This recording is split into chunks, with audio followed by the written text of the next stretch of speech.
Bien. Buenas Bueno, tardes. mientras se van Buenas tardes. sumando, ¿cómo andan? Mientras se van sumando, vamos a arrancar con el tema de las explicaciones sobre el parcial recuperatorio notas, eh, que es lo que más han estado consultando. Eh, Primero, antes que nada, les deseo un feliz día, porque hoy es el día del preceptor, así que creo que la mayoría son preceptores. Así que bueno, feliz día primero. Eh, Muchas gracias, profe. Justo nos tocó Gracias. compartir la clase en vivo hoy, así que bueno, feliz día. Estuve leyendo también las presentaciones y la verdad que es muy interesante el grupo que se armó, son de distintas partes de la provincia y bueno, particularmente para mí es toda una experiencia nueva. Así que bueno, contento de estar acá con ustedes. Por ahí la dinámica de las clases del INSET hace que estos encuentros sean pocos, pero bueno, vamos a tratar de sacarle provecho, ¿sí? Bien, vamos a empezar por las calificaciones. Las calificaciones, eh, ahí cuando nosotros arrancamos a armar el parcial, eh, no tuvimos en cuenta algunas configuraciones del aula, y se va sumando más gente. ¿Cómo andan? No tuvimos en cuenta algunas configuraciones del aula, entonces quedó como rara la calificación. Y ahora, si se fijan de nuevo, no sé si les sale a ustedes, si se fijan de nuevo, no les va a salir más que se sacaron un 8, 7, 9, 10, 15, sino que les va a salir un porcentaje, que es más claro si lo leen como porcentaje que si lo leen con 9 y después tienen que hacer una regla de 3 simple para ver cuánto se sacaron. Eh, Estoy tratando de terminar de configurar eso para que, digamos, puedan tener la nota numérica, o sea que ese porcentaje se transforme en un 4, en un 6, en un 5, en un 2, ¿sí? Eh, para probar, como les habíamos dicho en las consignas del parcial de la actividad, es un 60%, así que si tienen menos de 60%, tienen que realizar el recuperatorio, ¿sí? Eh, el recuperatorio, en vista de estos cambios que tenemos que hacer con respecto a las calificaciones, que bueno, tiene que ver con un aprendizaje nuestro sobre cómo se usa el aula virtual, el recuperatorio lo vamos a cargar mañana, ¿sí? Porque primero queremos asegurarnos bien de que estamos configurándolo bien, ¿sí? Entonces, ahí ya respondimos dos preguntas importantes. ¿Cuándo vamos a subir el recuperatorio? Y cuándo, digamos, qué calificación se sacaron. Porque por ahí vieron que tenían un 8 y resulta que el sistema les dice que desaprobaron. Entonces, eso lo vamos a terminar de configurar y así queda todo más claro, ¿sí?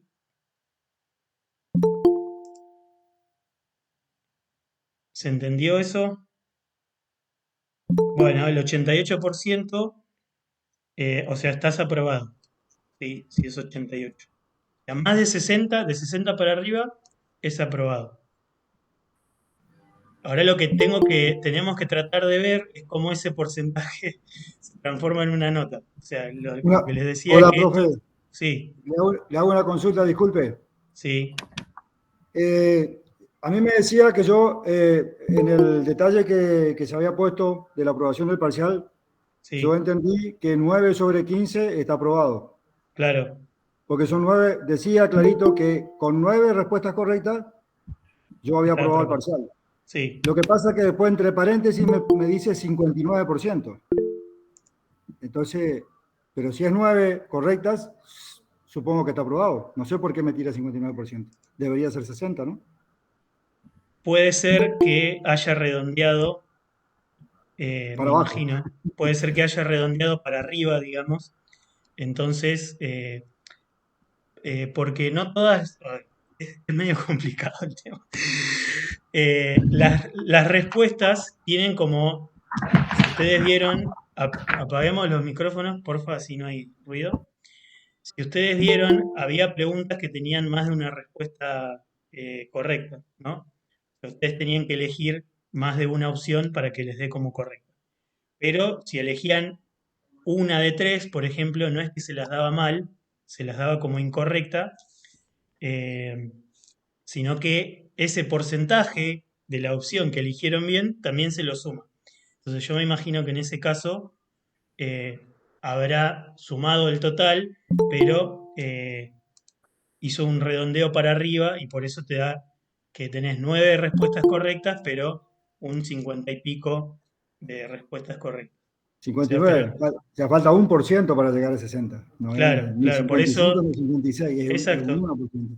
claro, claro, claro. Por eso me imagino que te dio, te lo redondeó para 60 el sistema. O sea, son todas cuestiones técnicas del sistema que las vamos a ir solucionando eh, en estas horas, ¿sí? Así que no se preocupen por eso. Y en ese caso, ¿cómo voy a saber yo si tengo que hacer el recuperatorio o no?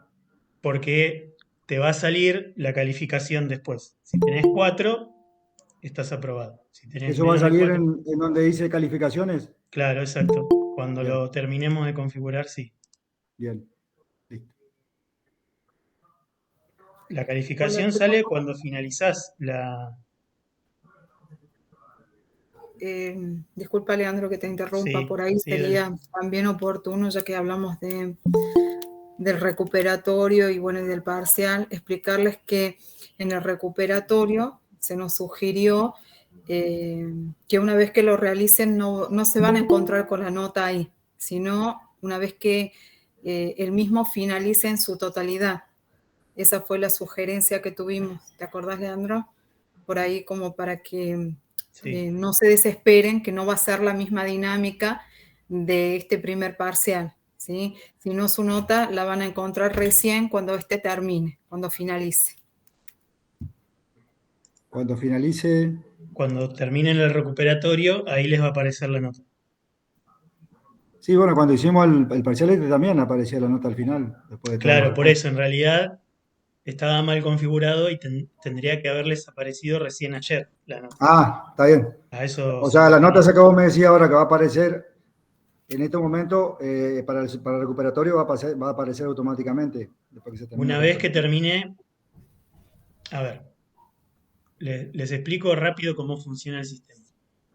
Ustedes, o sea, nosotros tenemos que configurar un tiempo de duración, ¿sí? Que en este caso fue más o menos una semana. Entonces, en el recuperatorio va a ser igual, pasado una semana ya no les va a permitir más hacerlo, entonces ahí se va a cargar, se va a subir la calificación. Ah, entiendo. Bien, bien. Sí, está entendido. Bien, para los que se fueron sumando después, el recuperatorio lo subimos mañana, ¿sí? Bien. ¿Y la consulta de la nota cuándo va a estar eso? Eh, Probablemente también Mañana. en las próximas horas, porque Ah, tenemos bien, que ver el tema bien de la calificación. bien. Los que no hicieron el parcial, claro, tienen que hacer recuperatorio. Sí, Karina. ¿Escuchan? Eh, Daniel, podés apagar. Gracias.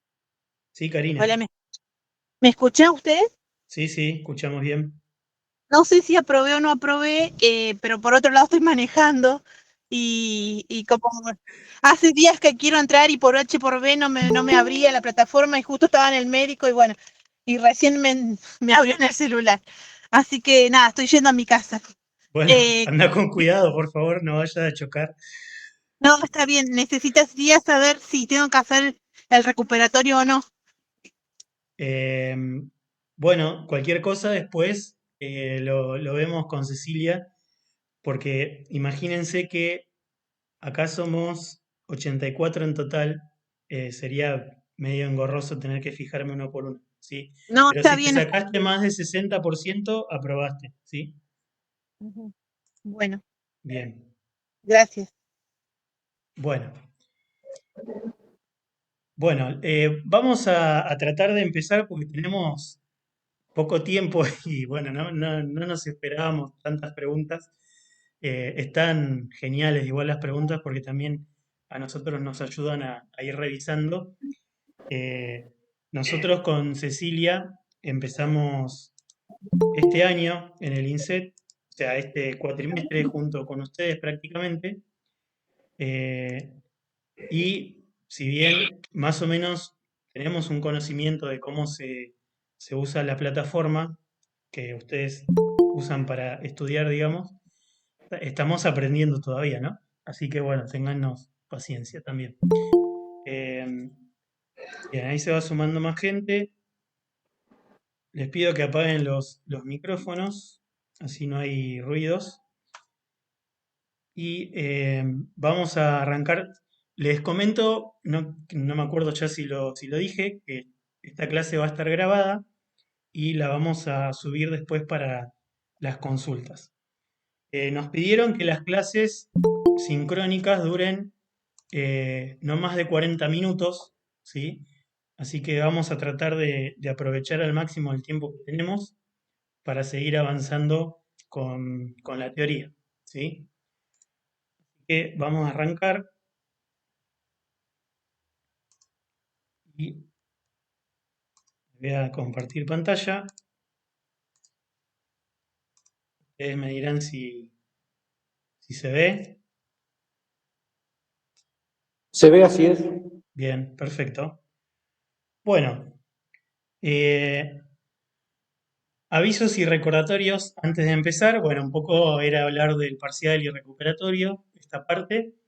Y también recordarles que eh, hay un formulario en Google Drive que está en la primer clase, no me acuerdo si está en la primera clase o en la presentación, que nos sirve un montón a nosotros para poder tener sus mails, sus contactos, digamos. Algunos lo completaron, otros no, y cuando nosotros mandamos mail, vieron que yo mandé hoy el enlace para la clase, y algunos me rebotaban.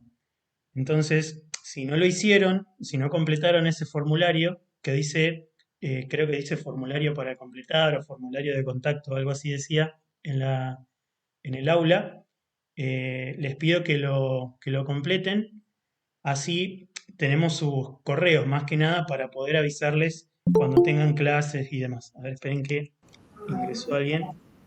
Sí, a mí me llegó bien el correo. Bien. Bien. Y o sea, es buenísimo que podamos tener ese contacto porque la página a veces, o creo que siempre, no le llegan los correos que nosotros subimos en avisos. Así que mejor, digamos, tener el mail como un respaldo para comunicar. ¿Sí? Bien. Ahí vuelven a ingresar. Tengan un poco de paciencia con esto. Eh, bueno, ahí ingresó alguien más, perdón. Ahí está. Bueno,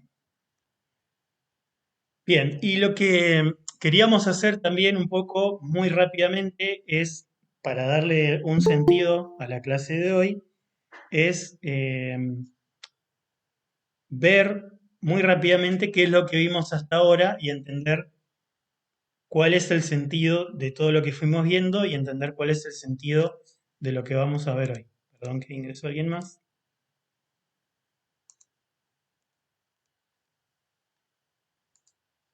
No.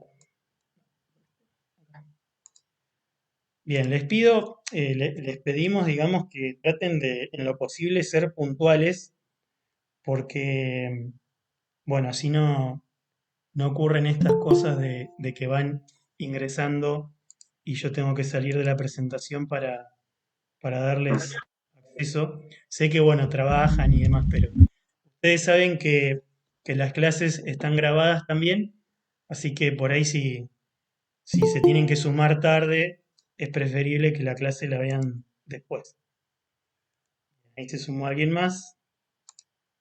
Bien, después, cuando se vayan sumando, por ahí si alguien les dice, quiero entrar y no puedo, es porque voy a seguir con la clase para no seguir interrumpiendo.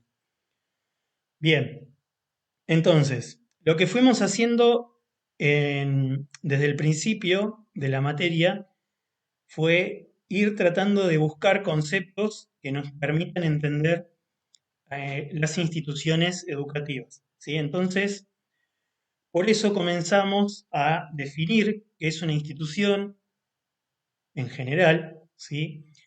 La diferenciamos de las organizaciones para entender qué diferencia hay entre institución y organización. Hablamos de lo instituido y lo instituyente, ¿sí? Como esa fuerza que hace que las cosas se vayan transformando.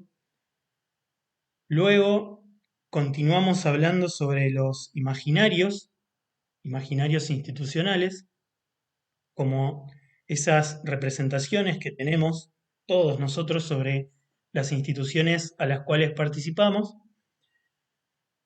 Y después nos fuimos un poco a la historia de las instituciones educativas en general, como para entender por qué las instituciones educativas son así como las conocemos, para desnaturalizar la idea de que la escuela es de una manera y no puede ser de otra forma, ¿sí? Que eso es una forma de pensar cómo, cómo poder diseñar o desarrollar una escuela distinta, ¿sí? O por lo menos pensarlo. Después nos fuimos un poco a la normativa, hablando de cómo fue la evolución histórica en nuestro país en cuanto a las normativas y cómo esas normativas fueron también dándole forma a la escuela argentina de hoy, que fue la clase 4, hasta llegar a la clase de hoy en la que ya no vamos a hablar de las instituciones en general, sino que vamos a empezar a meternos en la vida institucional para tratar de analizarla y reflexionar sobre lo que sucede en la vida cotidiana de las instituciones. Todo, todo lo que vimos hasta ahora nos ayuda a darnos conceptos. Los conceptos no se olviden, que creo que lo dijimos en las primeras clases. Los conceptos son herramientas que nos ayudan a entender, ¿sí?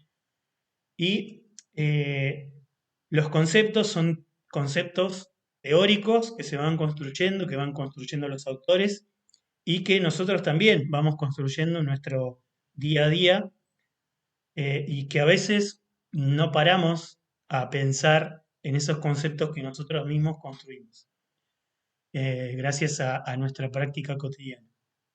Entonces, los conceptos son herramientas que nos van a ayudar a entender la realidad, ¿sí? Y como conceptos, a veces se pueden aplicar a todas las realidades y a veces no se pueden aplicar a todas las realidades. Entonces, lo que nosotros tenemos que hacer es tomar lo que nos sirve para pensar, ¿sí? Para pensar nuestra propia práctica cotidiana, ¿sí? En el caso de ustedes, como, como preceptores o vedeles, ¿sí?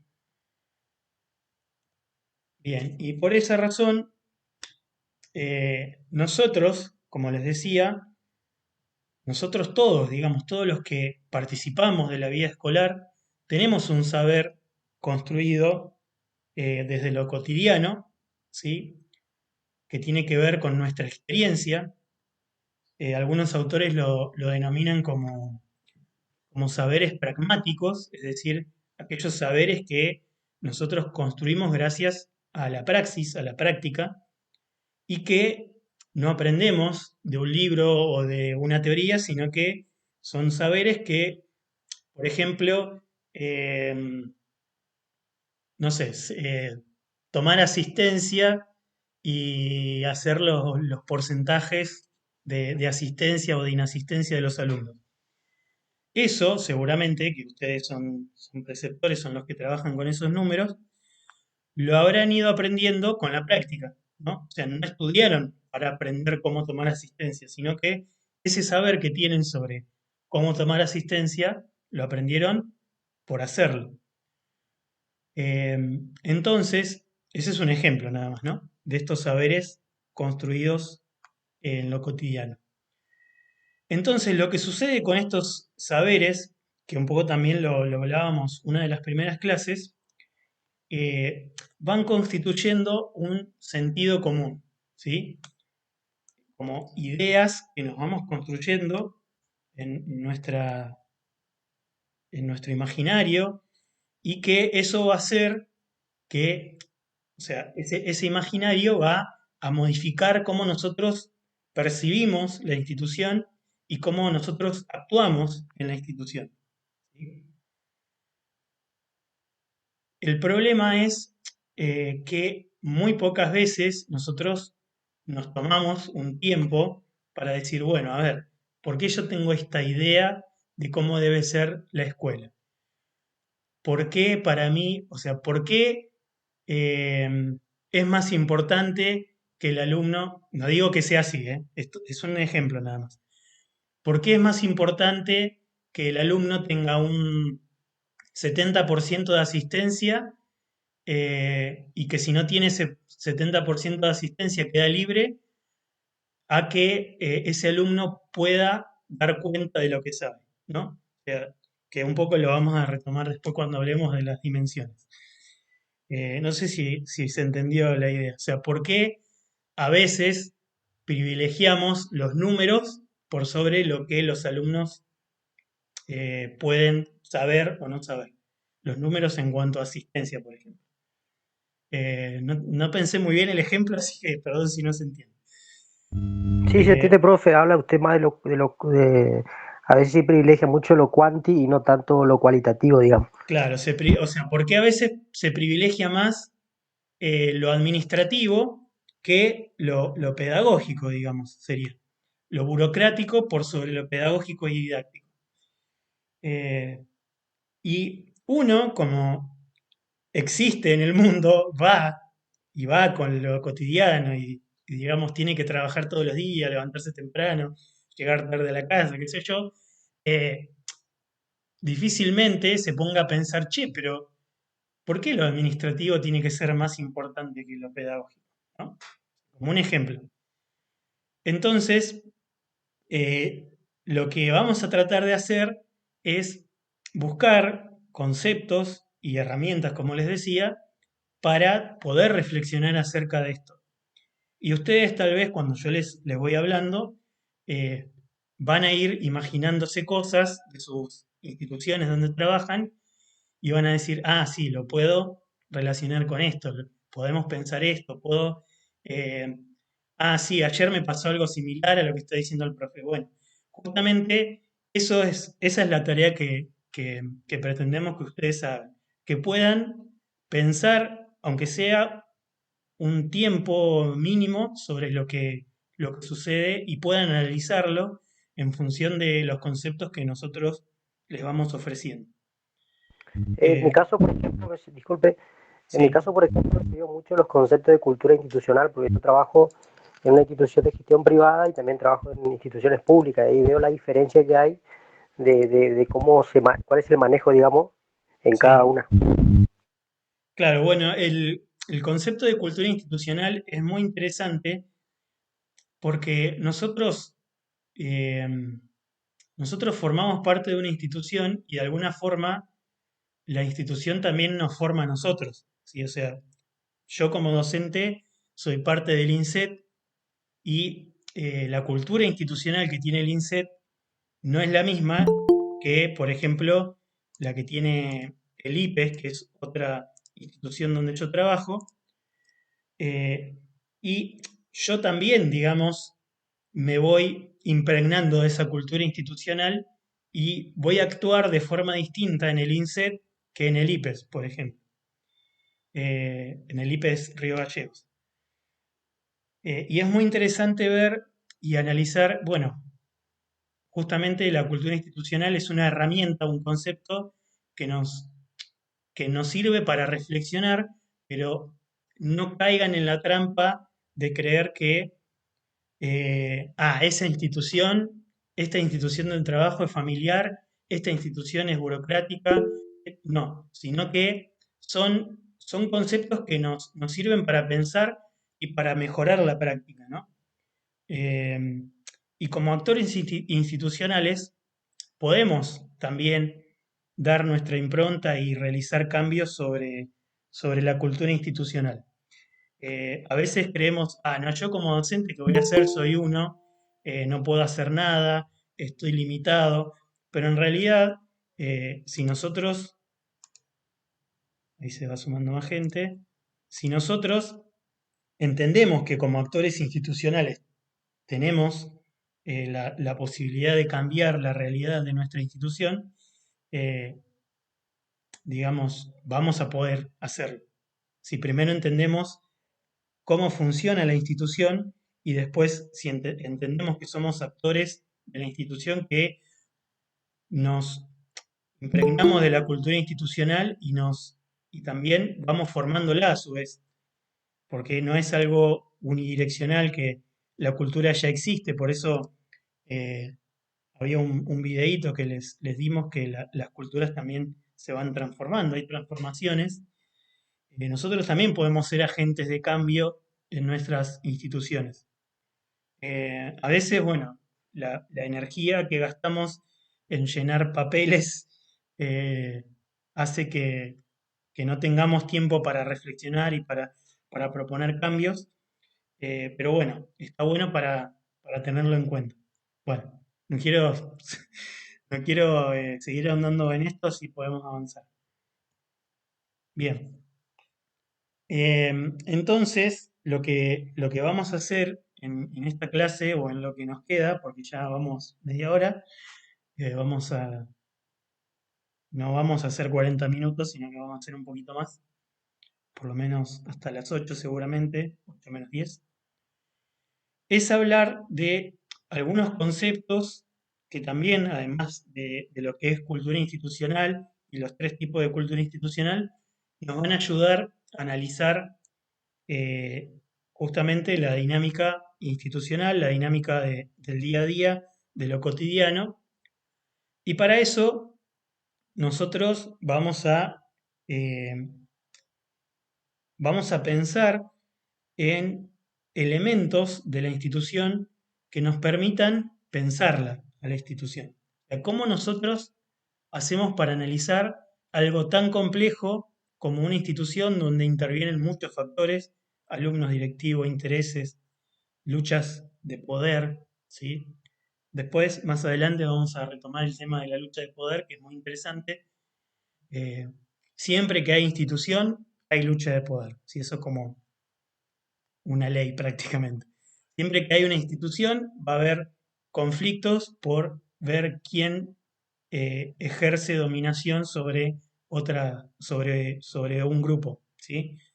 Eh, y hasta, digamos, la lucha de poder se va a dar con cosas complejas como la toma de decisiones y hasta con cosas más sencillas como el uso de un espacio, hasta por una silla puede haber conflicto y lucha de poder, ¿sí? Porque eso implica, por ejemplo, la silla del directivo. Por ahí alguna vez lo han hecho, pero bueno, yo sí lo he hecho, de sentarme en la silla del directivo y decir, mira, soy el director, ¿no? Entonces, los elementos de la institución dan cuenta también de un poder, ¿sí? Entonces, la lucha por ese elemento es una lucha por poder también. Bueno, eso lo vamos a ver más adelante, no quiero adelantar. Bien, entonces, ¿qué elementos vamos a tomar para analizar la institución? Bueno, para eso vamos a usar el concepto de analizadores que toman las autoras de Cara y Seca, que son aquellos dispositivos. Cuando hablo de dispositivos, me estoy refiriendo a cualquier elemento que nosotros podamos encontrar en una institución. Cualquier elemento físico o cualquier elemento no físico. Bueno, no me sale la palabra. O sea, por ejemplo, el ejemplo que dan las autoras, que lo analizan bastante, es la agenda del equipo de conducción. La agenda en términos de cómo organizan el tiempo los equipos de conducción. Eso es algo físico que está, digamos, pero también podemos usar de analizador una jornada institucional, por ejemplo. No es algo físico, sino que, o sea, no es algo material, sino que es algo ideal, que no existe concretamente. No sé si me entienden lo que quiero decir. Eh, entonces, como una forma de analizar la institución, las autoras toman la agenda del equipo de conducción para, eh, para analizar las estrategias y la organización del tiempo que el equipo de conducción va desarrollando para llevar adelante la dirección de la escuela. En función de eso, podemos nosotros darnos cuenta si el equipo de conducción eh, planifica lo que va a hacer día a día, en el ejemplo que citan las autoras, ¿no? Si planifican lo que se va a hacer día a día, cómo se enfrentan a las situaciones inesperadas, ¿sí? O si en realidad van más como improvisando y no tienen una agenda limitada, delimitada.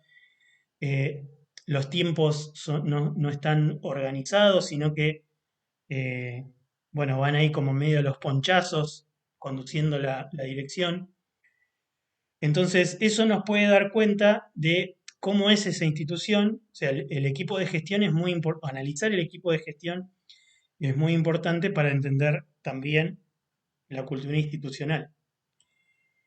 Entonces, en este sentido, las autoras van a tomar dos, dos clasificaciones de tipos de directivos que digamos, no la vamos a explayar demasiado, para entender, digamos, cómo los directivos se enfrentan a las tareas, ¿sí?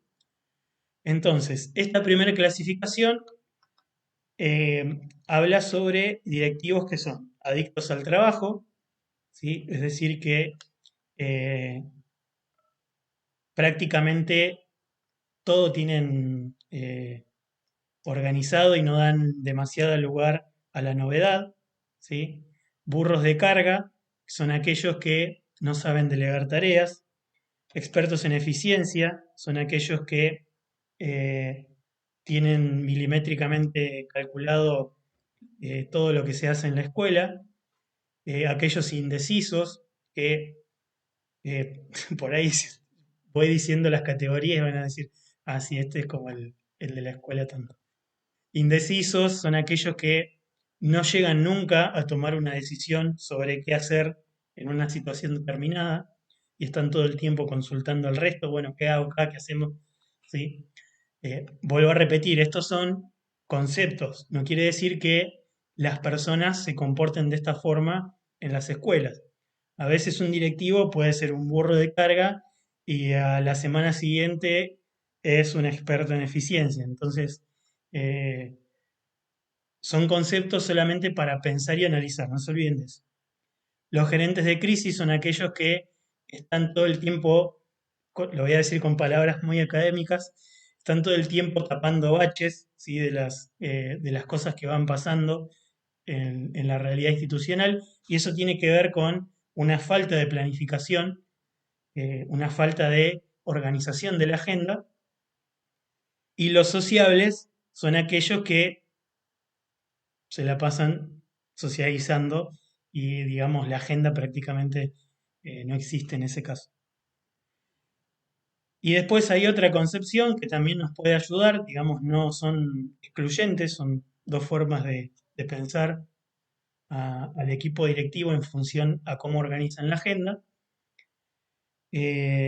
Tenemos el interpersonal, que es muy parecido al sociable, ¿sí? Son aquellos que privilegian las relaciones cara a cara, el directivo administrativo, que es muy similar en este caso al experto en eficiencia, o sea, tiene todo bien organizado, todo se cumple según lo que está en la normativa, ¿sí? No hay posibilidad, digamos, de correrse de la normativa para el administrativo. El político autoritario, en este caso, es un directivo que sigue a rajatabla lo que le estipula la normativa desde una forma de dirección unidireccional, o sea, de arriba para abajo. Autoritario en ese sentido de que impone su autoridad, ¿no? Y el político antagónico es aquel que da más lugar a, a los consensos, a los debates, ¿sí? Entonces, estas dos formas de clasificar a los directivos también nos pueden ayudar a pensar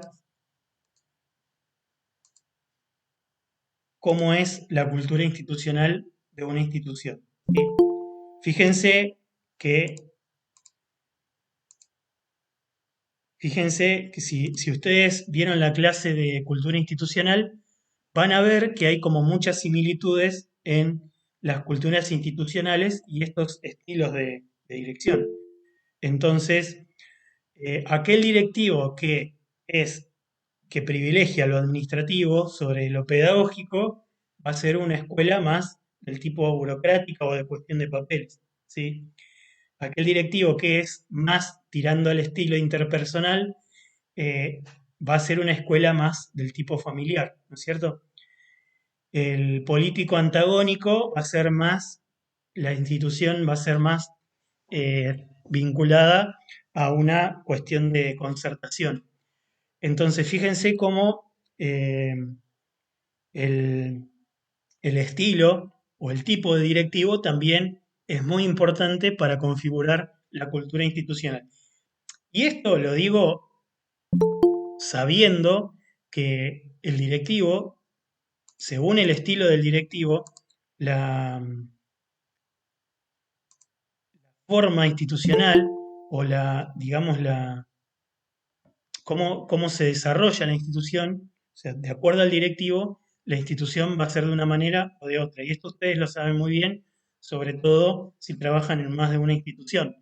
Van a decir, bueno, en el secundario tanto es así y el secundario tanto es asá.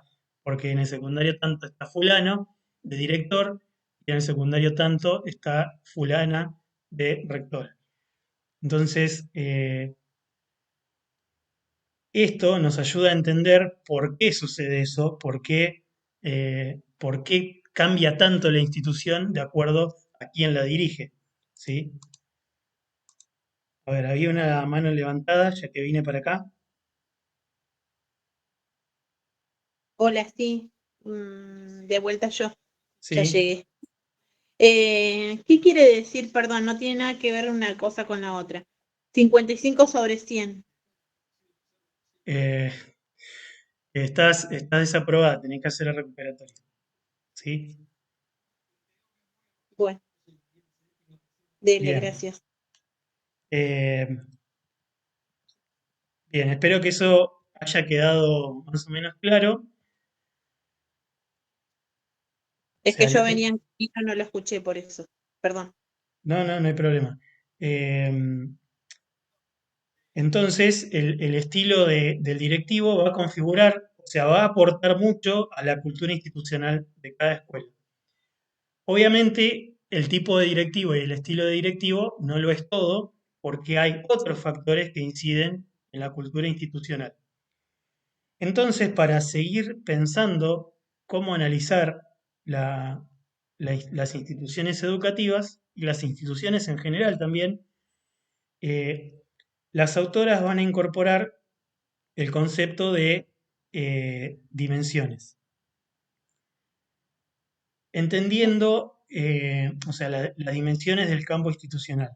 Entendiendo al campo institucional, que esto ya un poco lo vimos, aunque no con estos términos, entendiendo al campo institucional como conjunto de elementos que van a interactuar y eso es lo que le da la complejidad, digamos, a la institución, porque el campo, o sea, cuando hablamos de campo, es el campo en términos de sociológico, ¿no? Como concepto sociológico, que está compuesto de estructuras que van interactuando entre ellas, que se van modificando y reestructurándose todo el tiempo. Y dentro de ese campo vamos a encontrar unas estructuras que se llaman dimensiones, ¿sí? En este caso, las autoras van a tomar 4 dimensiones para pensar el campo institucional, que son, ahí, no sé si ven bien lo que dice abajo, pero no importa, la tapa el cartelito de Meet. Las autoras van a tomar 4 dimensiones para analizar y entender cómo funciona una institución, que son la administrativa, la pedagógico-didáctica, la organizativa y la comunitaria.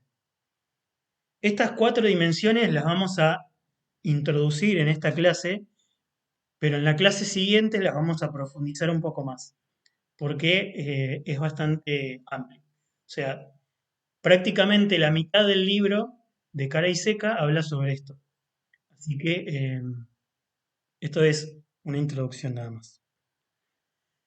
Entonces, es importante entender que todas las instituciones, cualquier institución, puede entenderse a partir de analizar cómo se organizan sus dimensiones, ¿sí? O sea, cómo se organizan estas subestructuras. Si pensamos en un banco, por ejemplo, en el Banco Santa Cruz, ¿sí? También podemos analizarla en función de sus dimensiones, ¿sí? También tiene una dimensión administrativa, una dimensión organizativa, una dimensión comunitaria, ¿sí? Por supuesto, la dimensión que da lugar a la escuela es la dimensión pedagógico-didáctica, es la que la hace ser lo que es, ¿sí? Es la que la hace ser escuela. Si ustedes vieron la clase, creo que era la 2, si mal no recuerdo, o la 3, que hablábamos sobre el contrato fundacional, justamente el contrato fundacional está vinculado a la dimensión pedagógico-didáctica, ¿sí? Porque es lo que le da sentido a la escuela, que es justamente eh, la tarea de la transmisión y la transmisión de conocimientos, vamos a decirlo así rápidamente. Por supuesto es mucho más complejo que eso, pero para no entrar en tantos detalles y no perder tanto tiempo, transmisión de conocimiento, ¿sí? O si quieren, educar. Y acá una aclaración importante, que no es que una sea más importante que otra, sino que todas, digamos, se van a complementar. Por supuesto, la cultura institucional de cada escuela va a hacer que se privilegie una sobre otra, ¿sí? Y por eso vamos a encontrar escuelas que son más tendientes a lo burocrático y otras más tendientes a lo pedagógico, ¿sí? Eh, entonces, la idea de las dimensiones es poder ayudarnos a entender cómo se organiza una institución y especialmente una escuela. La primera dimensión es la administrativa, la que tiene que ver con el gobierno de la institución. Acá va a cumplir en esta dimensión un rol importante el equipo directivo, ¿sí? El equipo directivo obviamente atraviesa todas las dimensiones, pero cobra relevancia en la administrativa. ¿Por qué? Porque acá el equipo directivo lo que tiene que hacer es planificar cómo se van a utilizar los recursos materiales, humanos y los tiempos dentro de la institución, ¿sí? Por eso el equipo directivo es justamente el que conduce la escuela, y conducir la escuela es ver, bueno, tengo estos docentes, que eso sucede mucho a principio de año, tengo estos dos, más que nada, bueno, les hablo desde mi experiencia en primaria, tengo estos docentes, bueno, según lo que yo entiendo, este docente es un perfil más para primer grado, el para segundo. Bueno, tengo el de maestranza que no vino, entonces, y tengo que arreglar una ventana, bueno, entonces tengo que hacer tal cosa, ¿sí? Tengo que llamar al consejo para, bueno, eso, digamos, es conducir una institución educativa. A ver qué hago con los recursos materiales disponibles que tengo, con el tiempo que tengo, ¿sí? Con el tiempo sería, bueno, hoy, esta semana, hay reuniones tenemos una reunión institucional pautada para el miércoles, bueno, el, el jueves tiene que venir la familia de no sé quién a hablar, bueno, sí, o sea, es gestionar los recursos y el tiempo, ¿sí? A eso se refiere la dimensión administrativa. Es un poco más complejo que eso, lo vamos a ver después, pero para que vayan entendiendo. Bien. La otra dimensión es la organizacional. Ya nos queda poco tiempo de esta clase, así que voy a tratar de ser rápido porque después lo vamos a ver en profundidad. Son aquellos, la dimensión organizacional, perdón, es aquella que eh, establece o en la cual se establecen cuáles son los roles de cada integrante de la institución y cuáles son las funciones que cumple cada uno de esos roles, cada una de esas personas dentro de la institución. Como les decía, esto es igual para una escuela que como para un banco o para un hospital. O sea, siempre va a haber una dimensión ocupada de la organización. Si ustedes se fijan, en todas las instituciones vamos a encontrar un organigrama, ¿sí? Que nos va a determinar el rango jerárquico, ¿sí? De cada rol, de cada persona dentro de la institución y cuál es la función de cada una de estas personas. Además de, esto sería más vinculado a lo formal, es decir, más vinculado a lo normado, a lo legal, ¿sí? Sabemos que institucionalmente, legalmente, hay un directivo que cumple determinadas funciones, un vice que cumple determinadas funciones, un secretario y así sucesivamente, pero además también esta dimensión organizacional va a ser mención, va a estar vinculada a las estructuras de poder informales, ¿sí? Aparece otra vez la famosa palabra poder acá. Fíjense que lo vamos a ver bastante, el tema del poder dentro de la institución. Las estructuras de poder informales son aquellas que tienen que ver con la toma de decisiones por parte, lo voy a decir así muy rápidamente, la toma de decisiones por parte de personas que eh, no tienen esa función dentro de la institución, o sea que no tienen la función de tomar decisiones. Entonces hay personas que toman decisiones, por ejemplo, con respecto a la aprobación o desaprobación de un estudiante, que no le corresponde, pero que de todas formas lo hace. ¿Sí? Porque tiene que ver con cómo se van estructurando las relaciones de poder dentro de una institución.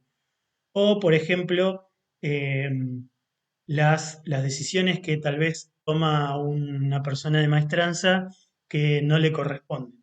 Bueno, esos son estructuras de poder informales, ¿sí? Así explicado con peras y manzanas. Después tenemos la dimensión comunitaria, en la que vamos a ver las características de la institución en función de cómo la institución se vincula o no se vincula con las instituciones de su entorno, ¿sí? Y esto, vuelvo a repetir, lo podemos analizar en cualquier institución, ya sea educativa o no. Ahí estoy viendo que escribí mal el Power. En esta dimensión, no, está bien. En esta dimensión se da cuenta de la capacidad o el interés de la institución por resolver las demandas del entorno, ¿sí? Entonces, en este sentido, podemos encontrar instituciones que son más abiertas a la comunidad, es decir, que van a responder a las demandas de la institución, del entorno, perdón, de la comunidad, y hay instituciones que se van a cerrar más a la comunidad y van a quedar, digamos, encerradas en sus propios objetivos y en sus propias metas, ¿no? Y en este sentido podemos ver escuelas, por ejemplo, que están más compenetradas con la comunidad y escuelas que tal vez se encargan solamente de cumplir con lo mínimo, podríamos decir, con la tarea de, no, no sería con lo mínimo, perdón, cumplir con la tarea de transmitir conocimientos, de enseñar, de educar y demás. Eh, y esto lo podemos ver si hay proyectos institucionales, por ejemplo, que vinculen la escuela con otras entidades de la comunidad. Seguramente ustedes podrán tener muchos ejemplos, pero ya estamos muy cortos de tiempo, así que lo podemos dejar para otra ocasión eso. Y finalmente llegamos a la dimensión que le da sentido a la escuela, y acá sí, digamos, no hay no hay otra institución que tenga esta dimensión en particular, sino que solamente la escuela es aquella en la cual nosotros vamos a encontrarnos con esta dimensión. Y especialmente vamos a ver acá cómo los sujetos se van a vincular con el conocimiento, con el saber que requiere ser transmitido por esta institución. Entonces, acá en esta dimensión vamos a encontrar cuáles son los modelos, las teorías educativas que comparte la institución, ¿sí? Cuál es el perfil del alumno, cuál es el perfil del docente, cuáles son los criterios de evaluación, los criterios de aprobación, las estrategias que se utilizan para enseñar, ¿sí? Cómo se utilizan los recursos disponibles para la enseñanza, si todo lo vinculado a la enseñanza y al aprendizaje va a estar dentro de esta dimensión, ¿sí? Y por ahí, si ustedes ya han tenido si han trabajado si han visto teorías sobre esto, se van a dar cuenta que todas estas dimensiones, y ahí terminamos, todas estas dimensiones que parecen tan teóricas, tan abstractas, se van a condensar, se van a estructurar en lo que se conoce como proyecto educativo institucional o proyecto político pedagógico institucional, ¿sí? Todas estas dimensiones van a quedar escritas en ese proyecto institucional que le va a dar sentido a la escuela, le va a dar una organización, le va a dar un horizonte, ¿sí?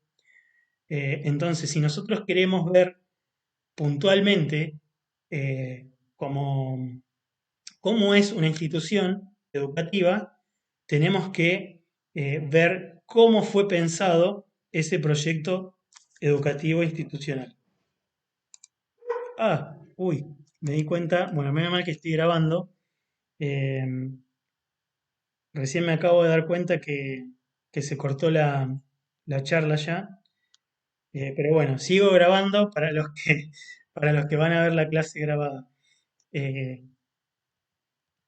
entonces, estas dimensiones se van a configurar en ese proyecto educativo institucional. Y bueno, con esto terminamos.